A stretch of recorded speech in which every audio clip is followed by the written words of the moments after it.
శ్రీశక్తి పథకం రికార్డు స్థాయి ప్రయాణాలతో super duper hit గా నిలిచినట్లు ప్రభుత్వం తెలిపింది. మహిళల ఉచిత ప్రయాణాల కోసం ఇప్పటి వరకు 2000 కోట్లకు పైగా రాయితీని భరించినట్లు వెల్లడించింది. మరోవైపు విద్యుత్ బస్సులతో సరికొత్త హంగులు సమకూర్చనున్నట్లు వెల్లడించింది. ఆర్టీసీ సిబ్బంది సంక్షేమానికి అనేక చర్యలు చేపట్టినట్లు తెలిపింది. గత ఏడాది ఆగస్టు 15న శ్రీశక్తి పథకాన్ని ప్రభుత్వం ప్రారంభించింది. మహిళలు ఈ పథకాన్ని పూర్తిస్థాయిలో సద్వినియోగం చేసుకుని కేవలం 9 నెలల్లో 67 కోట్ల ఉచిత ప్రయాణాలు చేశారు. జీరో ఫేరుకు సంబంధించి ప్రభుత్వం 2350 కోట్ల మేర రాయితీ మొత్తాన్ని భరించింది. ఏదైనా గుర్తింపు కార్డు చూపిస్తే చాలు 5 రకాల బస్సుల్లో ఉచితంగా ప్రయాణించేలా ప్రభుత్వం కల్పించిన ఈ అవకాశాన్ని మహిళలు దిగ్విజయంగా వినియోగించుకుంటున్నట్టు ఆర్టీసీ వర్గాలు ప్రకటించాయి. స్త్రీశక్తి పథకం వల్ల ప్రతి కుటుంబానికి నెలకు 2000 నుంచి 2500 చొప్పున ఏడాదికి దాదాపు 25,000 ఆదా అవుతోందని అధికారులు తెలిపారు. బస్సుల్లో గతంలో 68 నుంచి 69% ఆక్యుపెన్సీ రేషియో ఉండగా ప్రస్తుతం 92% చేరినట్లు వెల్లడించారు.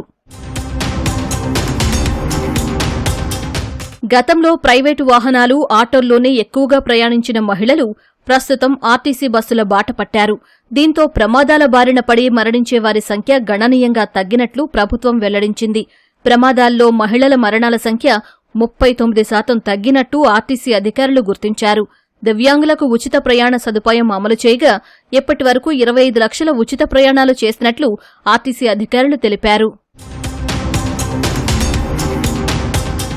కాలం చెల్లిన బస్సుల స్థానంలో 1489 బస్సులను కొత్తగా ప్రవేశపెట్టినట్లు ప్రభుత్వం తెలిపింది.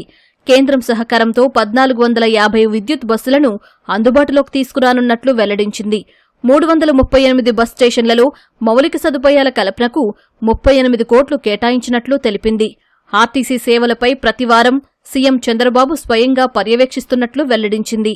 ఆర్టీసీ ఉద్యోగుల సమస్యలు పరిష్కారంలోనూ ప్రత్యేక చొరవ చూపినట్లు ప్రభుత్వం తెలిపింది. 7,000 మందికి పదోన్నతులు అందించినట్లు వెల్లడించింది. నైట్ డ్యూటీ అలవెన్స్ 150 రూపాయలకు పెంచడం వల్ల రాత్రి విధులు నిర్వహించే డ్రైవర్, కండక్టర్లకు నెలకు 2,000 నుంచి 5,000 అదనపు ఆదాయం సమకూరుతోందని తెలిపింది. ప్రభుత్వ ఉద్యోగులకు అమలు చేస్తున్న ఎస్బీఐ, ఎస్జీఎస్పీ పథకం వర్తింపజేసి ₹1 కోటి ప్రమాద బీమా, సహజ మరణానికి 10 లక్షల బీమా ప్రయోజనాలు అందిస్తున్నట్లు తెలిపింది. దీర్ఘకాలంగా పెండింగ్లో ఉన్న కారుణ్య నియామకాలు కల్పించి ఆయా కుటుంబాలను ఆదుకుంటున్నట్లు అధికారులు వెల్లడించారు.